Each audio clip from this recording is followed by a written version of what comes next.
മുഖ്യമന്ത്രിയുടെ ഓഫീസിലെ ഉന്നതന്റെ ബന്ധുവും കണ്ണൂരിൽ നിന്നുള്ള ഡിവൈഎഫ്ഐ നേതാവിന്റെ ഭാര്യയും ലിസ്റ്റിൽ. PRD rank list administrative tribunal stay ചെയ്തു. പബ്ലിക് റിലേഷൻസ് വകുപ്പിൽ അസിസ്റ്റന്റ് ഇൻഫർമേഷൻ ഓഫീസർ നിയമനത്തിനായി PSC പ്രസിദ്ധീകരിച്ച റാങ്ക് ലിസ്റ്റിൽ നിന്നുള്ള നിയമനം കേരള അഡ്മിനിസ്ട്രേറ്റീവ് ട്രിബ്യൂണൽ സ്റ്റേ ചെയ്തു. റാങ്ക് ലിസ്റ്റിലുള്ളവർ സമർപ്പിച്ച പരിചയ സർട്ടിഫിക്കറ്റുകളുടെ സാധുത ചൂണ്ടിക്കാട്ടി സമർപ്പിച്ച ഹർജിയിലാണ് സ്റ്റേ. തിടുക്കത്തിൽ തയ്യാറാക്കിയ ഇത്തവണത്തെ ലിസ്റ്റിൽ മുഖ്യമന്ത്രിയുടെ ഓഫീസിലെ ഉന്നതന്റെ ബന്ധുവും കണ്ണൂരിൽ നിന്നുള്ള ഡിവൈഎഫ്ഐ നേതാവിന്റെ ഭാര്യയുമുണ്ട്. അതുപോലെ പലരും ഇതിൽ ഇടം നേടിയിട്ടുണ്ട്. മുഖ്യമന്ത്രി ഭരിക്കുന്ന പബ്ലിക് റിലേഷൻസ് വകുപ്പിലാണ് പുതിയ തട്ടിപ്പ്.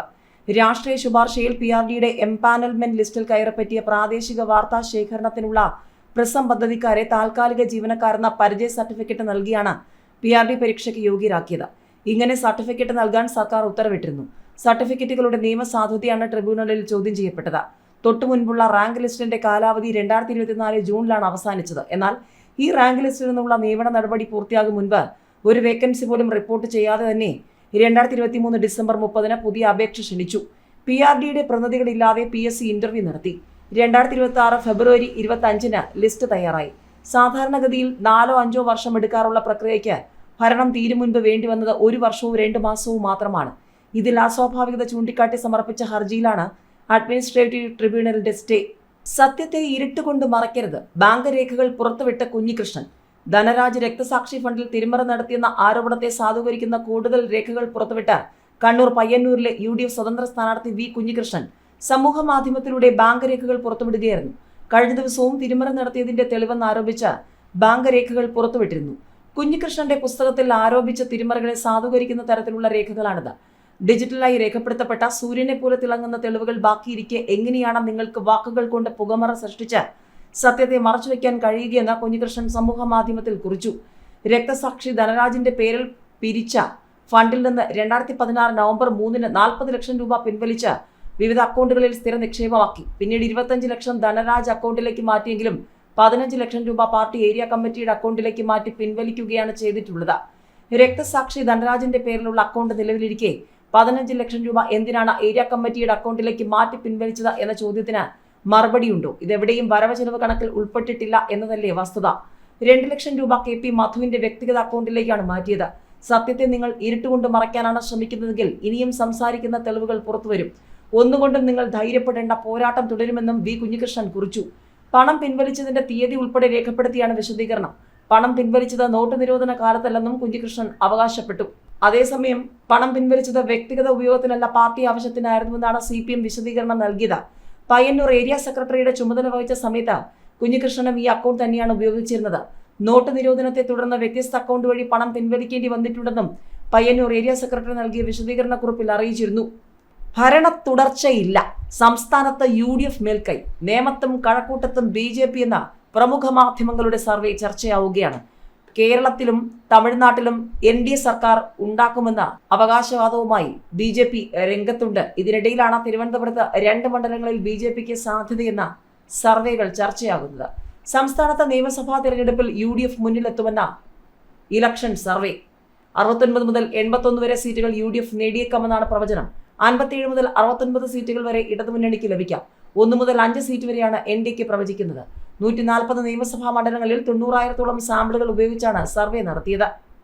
സോളാറിൽ ഉമ്മൻചാണ്ടിയെ കൊടുക്കുമെന്ന് പറഞ്ഞത് കേട്ടു. ഗണേഷിന്റെ മുൻ പേഴ്സണൽ സ്റ്റാഫ് അംഗത്തിന്റെ മൊഴി. മുൻ മുഖ്യമന്ത്രി ഉമ്മൻചാണ്ടിയെ ലൈംഗിക അപവാദ കേസിൽ കൊടുക്കാൻ സോളാർ കേസ് പ്രതിയുമായി KV ഗണേഷ് കുമാർ ഗൂഢാലോചന നടത്തിയത് കണ്ടെന്ന് ഗണേഷിന്റെ മുൻ പേഴ്സണൽ സ്റ്റാഫ് അംഗത്തിന്റെ മൊഴി. SI സഞ്ജയ് ഖാനാണ് കൊട്ടാരക്കര ജുഡീഷ്യൽ 1ാം ക്ലാസ് മജിസ്ട്രേറ്റ് കോടതിയിൽ മൊഴി നൽകിയത്. 2001 മുതൽ 2004 വരെ ഗണേഷ് കുമാറിന്റെ പേഴ്സണൽ സ്റ്റാഫ് അംഗമായിരുന്നു മുൻ ജില്ലാ പഞ്ചായത്ത് അംഗം കൂടിയായ സഞ്ജയ് ഖാൻ. കുടുംബ പ്രശ്നങ്ങളെ തുടർന്ന് 2013 മന്ത്രിസഭയിൽ നിന്നും ഗണേഷ് കുമാറിന് രാജിവെക്കേണ്ടി വന്നിരുന്നു. തന്നെ തിരിച്ചെടുക്കാൻ ഉമ്മൻചാണ്ടിക്കും UDF നേതാക്കൾക്കും മേൽ സമ്മർദ്ദം ചെലുത്തണമെന്ന് പലപ്പോഴും ഗണേഷ് കുമാർ ആവശ്യപ്പെട്ടിരുന്നു. 2015 മെയ് മാസത്തിൽ ഗണേഷ് കുമാർ പത്തനാപുരം ഓഫീസിലേക്ക് തന്നെ വിളിപ്പിച്ചു. കോൺഗ്രസ് നേതാവ് CR നജീബിനൊപ്പമാണ് ചെന്നത്. ഓഫീസിൽ ചെല്ലുമ്പോൾ സോളാർ കേസ് പ്രതി അവിടെ ഉണ്ടായിരുന്നു. ഉമ്മൻചാണ്ടിയെ കൂടി കേസിൽ ഉൾപ്പെടുത്തണം, അല്ലെങ്കിൽ നമ്മുടെ പദ്ധതി ശരിയാകത്തില്ല, ബാക്കിയെല്ലാം തന്റെ കയ്യിലാണെന്ന് ഗണേഷ് കുമാർ അവരോട് പറയുന്നത് ഞങ്ങൾ കേട്ടു. മറുപടിയുമായി അവർ ഓക്കെ എന്ന് പറഞ്ഞ ശേഷം പോവുകയായിരുന്നു. തങ്ങളോട് സൗഹൃദത്തോടെയും അല്പം ഭീഷണിയുടെ സ്വരത്തിലുമാണ് ഗണേഷ് കുമാർ പിന്നീട് സംസാരിച്ചത്. തന്നെ മന്ത്രിസഭയിൽ ഉൾപ്പെടുത്തിയില്ലെങ്കിൽ ഉമ്മൻചാണ്ടിയെ സഹിതം പീഡന കേസിൽ ഉൾപ്പെടുത്തി നാറ്റിക്കും. അടുത്ത തവണ LDF മുന്നണിയിൽ ചേർന്ന് വേണ്ടത് ചെയ്യും, അപ്പോൾ നമുക്ക് കാണാമെന്ന് ഗണേഷ് കുമാർ പറഞ്ഞു. വിവരം അന്ന് തന്നെ ഉമ്മൻചാണ്ടിയുടെ പേഴ്സണൽ അസിസ്റ്റന്റിനെ ഫോണിലൂടെ അറിയിച്ചെന്നും സഞ്ജയ് ഖാൻ മൊഴി നൽകി. സോളാർ കേസ് പ്രതിയുടെ കത്തിൽ ഉമ്മൻചാണ്ടിയെയും മറ്റും കൊടുക്കാൻ പ്രതിയും ഗണേഷ് കുമാറും ഗൂഢാലോചന നടത്തി 4 പേജ് കൂടി എഴുതി ചേർത്തെന്ന് ആരോപിച്ചാണ് കേസ്. അഭിഭാഷകൻ സുധീർ ജേക്കബാണ് ഹർജിക്കാരൻ. തെരഞ്ഞെടുപ്പ് കാലത്ത് വിചാരണ നിർത്തിവെക്കണമെന്ന ഗണേഷ് കുമാറിന്റെ ഹർജി കോടതി തള്ളിയിരുന്നു.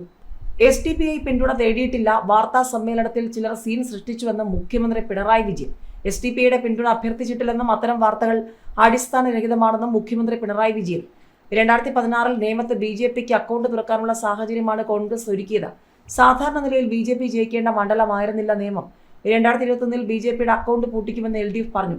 BJP ജയിക്കരുതെന്ന് ആഗ്രഹിക്കുന്ന ഒരുപാട് ശക്തികൾ രാജ്യത്തും കേരളത്തിലുമുണ്ടെന്നും മുഖ്യമന്ത്രി പറഞ്ഞു. CPMന് നേരെയുള്ള ചോദ്യങ്ങൾ തീരുന്നേയില്ല. കുരുപൊട്ടിയ സഖാക്കളോട് മായാവിയിലെ ഡയലോഗാണ് പറയാനുള്ളത്. ഇതൊക്കെ എന്ത് പോടാ എന്ന സലിംകുമാർ. ഒരു സ്റ്റേജ് പരിപാടിയോടെ തന്റെ ഈ ഇലക്ഷൻ പ്രചാരണം അവസാനിപ്പിക്കണമെന്നാണ് കരുതിയിരുന്നതെന്നും എന്നാൽ അപ്പോഴാണ് മെസ്സിയുടെ കാര്യം പറഞ്ഞ തന്റെ ഒരു പ്രസംഗം വൈറലായി പോയതെന്നും നടൻ സലിംകുമാർ. UDFന്റെ തെരഞ്ഞെടുപ്പ് പ്രചാരണത്തിൽ സംസാരിക്കുകയായിരുന്നു സലിംകുമാർ. മെസ്സിയുടെ കാര്യം പറഞ്ഞ പ്രസംഗത്തിന് ശേഷം എവിടെ കണ്ടാലും സഖാക്കൾ എന്നെയും മോനെയും തെറി വിളിക്കുകയാണ്. എന്റെ സിനിമ ഇനി കാണില്ല, എന്റെ തമാശ കണ്ടാൽ ചിരിക്കരുത് എന്നൊക്കെയാണ് അവർ പറയുന്നത്. എനിക്ക് കുരുപൊട്ടിയ സഖാക്കളോട് മായാവിയിലെ ഡയലോഗാണ് പറയാനുള്ളത്. ഇതൊക്കെ എന്ത് പോടാ. എന്റെ പേരിൽ കേസ് എടുത്തിരിക്കുകയാണ്. തെരഞ്ഞെടുപ്പ് പ്രവർത്തനത്തിനിടെ മാനസിക വൈകല്യമുള്ളവരെ കളിയാക്കിയെന്ന് പറഞ്ഞാണ് കേസ്. ഞാൻ ആരെയും കളിയാക്കിയിട്ടില്ല. കാരണം ഊളംപാറ എന്ന് ഒരു ആശുപത്രി ഇല്ല. ഒരു പയ്യൻ അമേരിക്കയിൽ നിന്ന് വന്നിട്ട് അമേരിക്കയേക്കാൾ നല്ല സ്ഥലമാണ് കേരളമെന്ന് പറഞ്ഞുവെന്നാണ് മുഖ്യമന്ത്രി പറഞ്ഞത്. അവനെ ഊളംപാറയിൽ കൊണ്ടുപോയി കാണുമെന്നാണ് ഞാൻ പറഞ്ഞത്. ഊളംപാറ എന്നൊരു ആശുപത്രിയുമില്ല, അങ്ങനെ ഒരു പയ്യനുമില്ലെന്നും സലിംകുമാർ വ്യക്തമാക്കി. ഇതിനിടെ യുവനടിയുടെ പീഡന പരാതിയിൽ സംവിധായകൻ രഞ്ജിത്ത് അറസ്റ്റിലായി. സംവിധായകൻ രഞ്ജിത്ത് പീഡന പരാതിയിൽ അറസ്റ്റിൽ. യുവനടിയുടെ പരാതിയിലാണ് അറസ്റ്റ്. എറണാകുളം സെൻട്രൽ പോലീസാണ് കേസെടുത്തത്. ഇടുക്കി SPയുടെ നിർദ്ദേശപ്രകാരം തൊടുപുഴയിൽ വച്ചാണ് അറസ്റ്റ്.